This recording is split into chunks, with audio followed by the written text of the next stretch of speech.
দীপ্ত সংবাদে আপনাদের সাথে আছি আমি আনোয়ারুল আলম। শুরুতে জানাবো সংবাদ শিরোনাম। ফিলিস্তিনের গাজায় ইসরায়েলি বর্বরতা ও গণহত্যার প্রতিবাদে রাজধানীতে বাদ-জুমা বিক্ষোভ।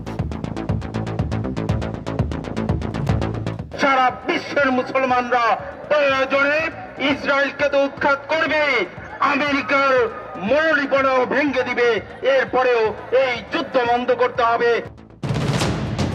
বদলে গেল মঙ্গল শোভাযাত্রার নাম, এবার হবে আনন্দ শোভাযাত্রা, জানালো চারুকলা অনুষদ। বাংলাদেশে পণ্যে ভারতের ট্রান্সশিপমেন্ট সুবিধা বাতিল, বাণিজ্য বাধা হিসেবে দেখছেন বিশ্লেষকরা।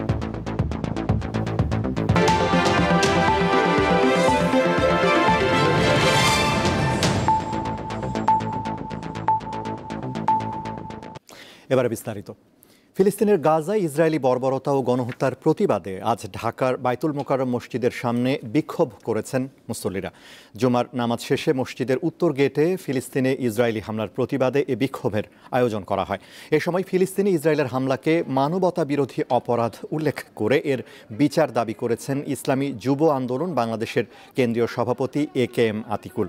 শনিবার বিকেল ৩টায় সোহরাওয়ার্দী উদ্যানে দলমত নির্বিশেষে ইসরায়েল বিরোধী বিক্ষোভ মিছিলের ঘোষণা দেন তিনি।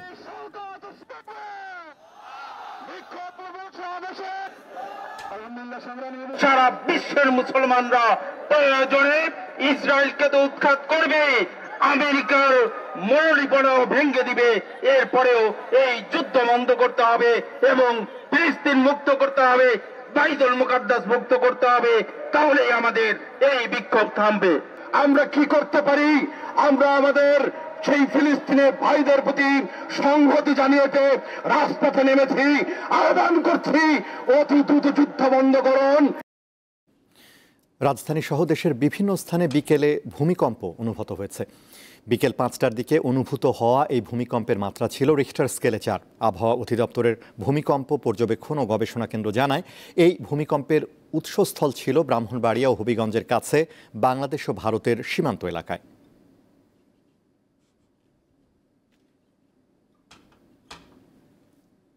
এখন থেকে আর মঙ্গল শোভাযাত্রা নয়, নববর্ষে বের হবে বর্ষবরণ আনন্দ শোভাযাত্রা। মঙ্গল শব্দ নিয়ে বিতর্ক রয়েছে দাবি করে নাম পরিবর্তনের ঘোষণা দেয় ঢাকা বিশ্ববিদ্যালয়ের চারুকলা অনুষদ। সকালে ব্রিফিংয়ে আরও জানানো হয়, নববর্ষের দিন মেট্রো রেলের 2 স্টেশনে দুপুর 12টা পর্যন্ত যাত্রী উঠা-নামা বন্ধ থাকবে। 1989 সাল থেকে ঢাকা বিশ্ববিদ্যালয়ের চারুকলা অনুষদ পহেলা বৈশাখে শোভাযাত্রা বের করে আসছে। শুরুতে এর নাম ছিল আনন্দ শোভাযাত্রা। 90-এর স্বৈরাচার বিরোধী আন্দোলনের পটভূমিতে অমঙ্গলকে দূর করে মঙ্গলের আহ্বান জানিয়ে শোভাযাত্রার নামকরণ হয় মঙ্গল শোভাযাত্রা। প্রতি বছর পহেলা বৈশাখে রমনার বটমূলে ছায়ানটের বর্ষবরণ শেষে ঢাকা বিশ্ববিদ্যালয়ের চারুকলা অনুষদের সামনে থেকে এই শোভাযাত্রা বের হয়। জাতিসংঘের শিক্ষা, সংস্কৃতি ও বিজ্ঞান বিষয়ক সংস্থা ইউনেস্কো 2016 সালে 30 নভেম্বর মঙ্গল শোভাযাত্রাকে বিশ্বের সাংস্কৃতিক ঐতিহ্যের তালিকাভুক্ত করে। গত বছর 5 আগস্ট শেখ হাসিনা সরকারের পতনের পর সম্প্রতি আলোচনায় আসে চারুকলার এই শোভাযাত্রার নামকরণ নিয়ে। অবশেষে চারুকলা অনুষদ জানালো, নববর্ষের শোভাযাত্রার পরিবর্তিত নামকরণ হয়েছে বর্ষবরণ আনন্দ শোভাযাত্রা। ব্যাখ্যা করা হয় এর কারণ। শোভাযাত্রার নামকরণ করা হয় বর্ষবরণ আনন্দ শোভাযাত্রা, যার ছায়াতলে দেশের সকল বহুমাত্রিক সাংস্কৃতিক ঐতিহ্যের প্রতিফলন ঘটবে। প্রতি বছর এই বর্ষবরণ অনুষ্ঠান নিয়ে নানা ধরনের বিতর্ক হয়। মঙ্গলের ছায়াতলে, মঙ্গলের ব্যানারে বিতর্কের কিন্তু কম ছিল না। তো আমরা চাই আমরা এই অতীতে ফিরে যেতে, যেখানে সকল মানুষের অংশগ্রহণ ছিল এবং স্বতঃস্ফূর্ত অংশগ্রহণ ছিল। বলা হচ্ছে, আগের চেয়ে এবছরের শোভাযাত্রাটি হবে সর্ববৃহৎ, অন্তর্ভুক্তিমূলক, বর্ণাঢ্য ও জাঁকজমকপূর্ণ। থাকবে বিভিন্ন জাতিসত্তার অংশগ্রহণ। রাজনৈতিক এবং সামাজিক একটি নিবর্তনমূলক ব্যবস্থার বিরুদ্ধে মানুষের যে স্বতঃস্ফূর্ত প্রতিবাদ, তরমুজের ফালির মাধ্যমে নিপীড়িত বিশ্ব অন্যান্য প্রান্তের মানুষের নিপীড়নেরও কিছু প্রতিফলন আমরা তুলে ধরার চেষ্টা করছি। 28টি জনগোষ্ঠী, এর সাথে পেশা মিলিয়ে আরও ন্যূনতম 10 থেকে 11টি সেগমেন্টস এখানে আছে। সংবাদ সম্মেলনে আরও জানানো হয়, মেট্রো রেলের শাহবাগ ও টিএসসি স্টেশন সকাল থেকে দুপুর 12টা পর্যন্ত যাত্রী ওঠানামা বন্ধ রাখার জন্য সংশ্লিষ্ট কর্তৃপক্ষকে অনুরোধ জানানো হবে। আইন শৃঙ্খলা রক্ষাকারী বাহিনী বরাবর আমরা দেখেছি এমনভাবে থাকে, তাতে অনেক সময় মনে হয় এটা পুলিশের র্যালি হচ্ছে। তো আমরা সেটা থেকে ফিরে আসতে চাই। আমরা সিদ্ধান্ত নিয়েছি এবং অলরেডি অবহিত করেছি, সকাল থেকে দুপুর 8টা পর্যন্ত মেট্রোর শাহবাগ এবং টিএসসি স্টেশন দুটো বন্ধ থাকবে। এবারের শোভাযাত্রার প্রতিপাদ্য নববর্ষের ঐক্যতান, ফ্যাসিবাদের অবসান। অসংখ্য ধন্যবাদ। স্বস্তিকা সিংহ, দীপ্ত সংবাদ, ঢাকা। নারায়ণগঞ্জের সিদ্ধিরগঞ্জে 2 নারী ও 1 শিশুর বস্তাবন্দি খণ্ডিত মরদেহ উদ্ধার করেছে পুলিশ। দুপুরে মিজমিজি পশ্চিমপাড়া এলাকার একটি বাড়ির সামনে থেকে মরদেহগুলো উদ্ধার করা হয়। তারা ওই এলাকার বাসিন্দা বলে জানিয়েছে পুলিশ। তারা হলেন মিজমিজি এলাকার মৃত আব্দুস সামাদের মেয়ে লামিয়া আক্তার, তার বোন মানসিক ভারসাম্যহীন স্বপ্না আক্তার ও লামিয়ার শিশু সন্তান আব্দুল্লাহ। এ ঘটনায় লামিয়ার স্বামী মোহাম্মদ ইয়াসিনকে গ্রেফতার করা হয়েছে।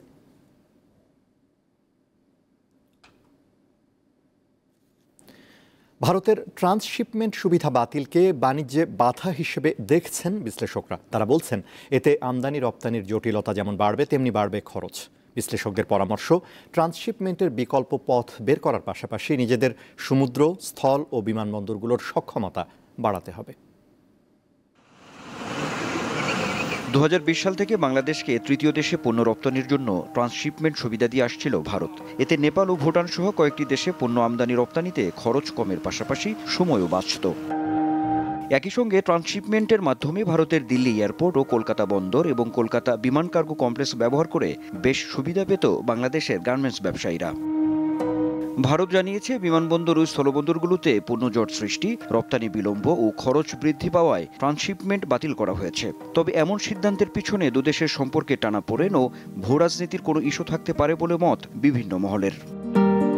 ভারতে ট্রান্সশিপমেন্ট বন্ধ ইস্যুতে বেশ কিছু নেতিবাচক প্রভাব পড়ার আশঙ্কা করছেন অর্থনীতি বিশ্লেষকরা। পণ্যটা জাস্ট চলে যেত খুব অল্প সময়ের মধ্যে ওইখানে, যার ফলে যে এখানে যে সংরক্ষণের ব্যবস্থা করা বা অন্য যে কোনো ধরনের টেস্টিং এটসেট্রা, ওই জিনিসগুলোর যে মানে নন ট্যারিফ ব্যারিয়ার যেগুলোকে আমরা বলি, তো সেই বিষয়গুলোর ঝামেলা কিন্তু কম ছিল। তো এটার কারণে আসলে আমাদের এই আমদানি রপ্তানির যে জটিলতা বাড়বে, খরচ বাড়বে, সময় বাড়বে। ট্রান্সশিপমেন্টটার ইমিডিয়েট একটা সাময়িক প্রভাব পড়বে, কারণ আমাদের প্রোডাক্টগুলো বাংলাদেশের এয়ারপোর্টগুলো ওভারবুকড এবং বাংলাদেশের এয়ারপোর্টগুলো এক্সপেন্সিভ।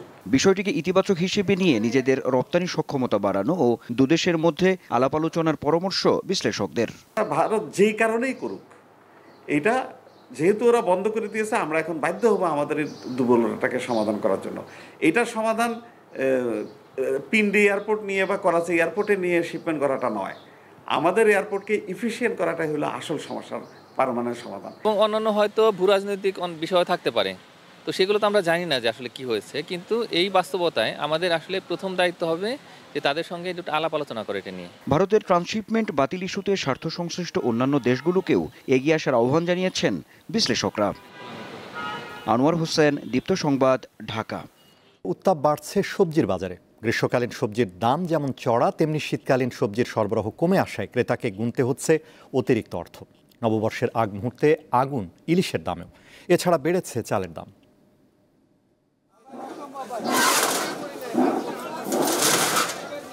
শেষ চৈত্রের সূর্যের উত্তাপটা যেন সকাল থেকেই টের পাওয়া যাচ্ছে। শীতের সকালের সোনামাখা রোদের পরিবর্তে গরমে ঘেমে নিয়ে বাজার করতে হচ্ছে ক্রেতাকে। শুক্রবার ছুটির দিনে রাজধানীর কারণ বাজারে মাছের দোকানে অনেকেই ঢু মারেন। নববর্ষ উপলক্ষে কেউ কেউ মাছ ঝোলায় পুড়তে চাইছেন, বিশেষ করে ইলিশ। তবে মাছের রাজার দাম রাজসিক। বড় সাইজের রূপালী ইলিশের দাম শুনেই চোখ কপালে তোলার দশা। দাম কেজি প্রতি 2400 টাকা। 1.5 কেজি সাইজ আছে 2600 টাকা কেজি, 1 কেজি 200-300 গ্রাম আছে 2200 টাকা কেজি, 1 কেজি সাইজ আছে 2000 টাকা কেজি, 1 কেজির নিচে 800 গ্রাম আছে 1600 টাকা কেজি। মাছের দাম এই বছর অনেক কম আছে, কিন্তু আগে পয়লা বৈশাখে যে ইলিশ মাছ বিক্রি হইতো, এই ইলিশ মাছ বিক্রি হয় মনে হচ্ছে আমার গ্রাম থেকে বেশি আর কি, বেশি 50-60 টাকা কেজিতে বেশি আর কি। অন্যান্য মাছের দামও নিম্ন ও মধ্যবিত্তের জন্য বেশ চড়া। শীতকালীন সবজির সরবরাহ এখন প্রায় শেষের দিকে। সাধারণভাবেই এর দাম ঊর্ধ্বমুখী। গ্রীষ্মকালীন যে সবজিগুলো আসছে এগুলোর দাম একটু বেশি মনে হচ্ছে। বেগুন 80 টাকা, পটল 80 টাকা, বটবটি 80 টাকা চাচ্ছে, আপনার জালি কুমড়া 60 টাকা চাচ্ছে। আমাদের তো সেই রকম কামাই নাই, একজনের উপরে আমাদের সংসার চলে, কিন্তু আমাদের লাগে খুবই কষ্ট। কিছু কিছু সবজির দাম বেশি, কিছু কিছু দাম কম, যেমন আপনার এই বেগুনের দাম একটু বেশি। তবে এখনো স্বস্তি দিচ্ছে আলু। তবে পেঁয়াজের ঝাঁজ প্রতি কেজি 50 টাকায় গিয়ে ঠেকেছে। আপনার দেশি পেঁয়াজ এটা 50 টাকা কেজি, আর পাল্লা নিলে পরে আপনার মতন 230 টাকা। আলু আপনার 1 কেজি 25 টাকা, আর পাল্লা নিলে 110 টাকা। সবগুলো প্রোডাক্টে ধরেন 5-10 টাকা করে বেড়ে গেছে, আর আপনি যে ফ্রেশ আইটেমও কমে গেছে। সো আজকে বাজার মানে একটু হবে, উপরের দিকে উঠবে আজকে বাজার। বাজারে চালের দাম এই মুহূর্তে বড় দুশ্চিন্তার কারণ হয়ে দাঁড়িয়েছে। বিক্রেতারা জানান, এক সপ্তাহের ব্যবধানে বিভিন্ন চালের দাম মান ভেদে 10 থেকে 15 টাকা পর্যন্ত বেড়েছে। বর্তমান সিচুয়েশনে যে চালের দাম অত্যাধিক বেশি, এত বেশি থাকার কথা না। যেহেতু আমাদের দেশে পর্যাপ্ত পরিমাণ ধান উৎপাদন হয়েছে, গত সিজনে বন্যা হয় নাই, কোনো ক্ষয়ক্ষতি হয় নাই, কিন্তু চালের দামটা কেন বাড়ে? একজন বললো যে নতুন চাল আসেনি, আরো 15 দিন পরে আসবে, আরেকজন বলতেছে যে এসে গেছে। আমি জানি এখনো আসে নাই নতুন চাল। যাই হোক, সেক্ষেত্রে আমি দাম জিজ্ঞেস করলাম, সামান্য একটু বেড়েছে। আমার মনে হলো যে মাংসের মধ্যে গরু 780 ও খাসি 1200 টাকায় বিক্রি হচ্ছে। সঞ্জিদা প্লাবনী, দীপ্ত সংবাদ, ঢাকা। বাংলাদেশ ব্যাংকের গভর্নর আহসান এইচ মনসুর বলেছেন, দেশের কয়েকটি পরিবার ও গোষ্ঠী বিপুল টাকা পাচার করেছে। আগামী 6 মাসের মধ্যে বিভিন্ন দেশে সে টাকা জব্দ করা সরকারের লক্ষ্য। বিকেলে চট্টগ্রামে বাংলাদেশ ব্যাংক ভবনে সংবাদ সম্মেলনে এ কথা বলেন তিনি। পাচার হয়েছে, আমরা যেমন জানি যে বড় গ্রুপ, চট্টগ্রামেরই বড় গ্রুপ, তারা অ্যাটলিস্ট অন্তত পক্ষে 1.5 লক্ষ কোটি টাকা বা থেকে 1.5 লক্ষ কোটি টাকার মতো নিয়েছে। পাচার হওয়া অর্থ ফেরত আনার যে উদ্যোগ, এটা একেবারেই বাংলাদেশের জন্য নতুন। আমরা কিছু ফার্মের সাথে কথা বলছি যারা অ্যাসেট ট্রেস করবে, অর্থাৎ কার সম্পদ কোথায় আছে। জলবায়ু সুরক্ষা ও জ্বালানি নিরাপত্তা নিশ্চিতে জীবাশ্ম জ্বালানিতে অর্থায়ন বন্ধ, নবায়নযোগ্য শক্তির সম্প্রসারণ ও টেকসই কৃষিতে বিনিয়োগ বাড়ানোর আহ্বান জানিয়েছেন তরুণ জলবায়ু কর্মীরা। আজ রাজধানীর মানিক মিয়া অ্যাভিনিউয়ে গ্লোবাল ক্লাইমেট স্ট্রাইক শীর্ষক জলবায়ু ধর্মঘট কর্মসূচি থেকে বিশ্ব নেতাদের প্রতি এই আহ্বান জানানো হয়।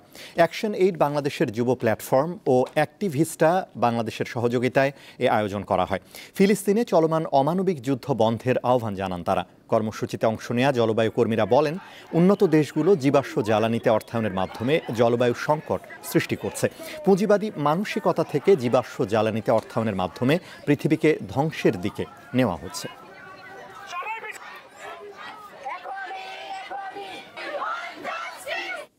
খেলার খবর। 128 বছর পর অলিম্পিকে ফিরছে ক্রিকেট। 2028 লস অ্যাঞ্জেলেসের আসরে এই ইভেন্ট হবে T20 ফরম্যাটে। এবারই পুরুষ অ্যাথলেটদের সংখ্যা ছাড়িয়ে যাবেন নারী অ্যাথলেটরা। আন্তর্জাতিক অলিম্পিক কমিটি নিশ্চিত করেছে 2028 সালের অলিম্পিক T20 সংস্করণে ক্রিকেটে 2 বিভাগেই থাকছে 6টি করে দল। কোন খেলায় কয়টি করে দল খেলবে, মোট ইভেন্টের সংখ্যা কত হবে, কতজন করে অ্যাথলেট থাকবেন, এইসব বিষয় চূড়ান্ত করে IOC। অলিম্পিকে ক্রিকেট হয়েছিল একবারই। 1900 সালে প্যারিসে ক্রিকেটে অংশ নিয়েছিল মাত্র 2টি দল, গ্রেট ব্রিটেন ও ফ্রান্স। 128 বছর পর অলিম্পিকে প্রত্যাবর্তনে ক্রিকেট হবে T20 ফরম্যাটে।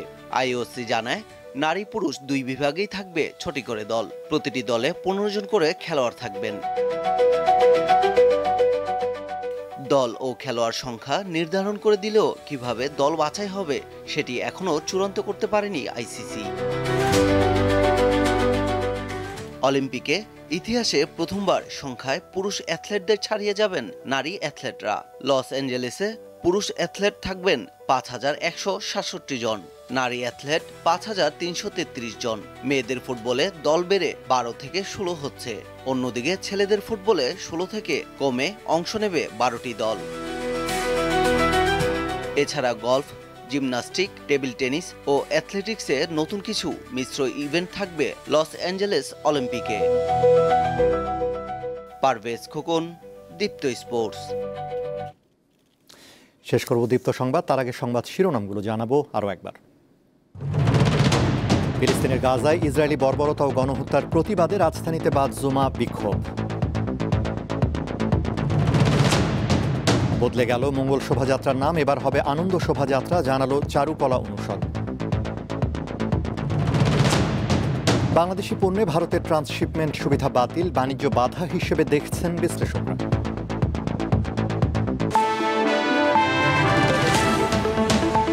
এই ছিল এখনকার মতো। আমাদের পরবর্তী দীপ্ত সংবাদ রাত 11টায় দেখার আমন্ত্রণ। এছাড়া আরও তথ্য বিনোদনের খবর পেতে যুক্ত থাকুন দীপ্তর ডিজিটাল প্ল্যাটফর্মগুলোতে। ধন্যবাদ।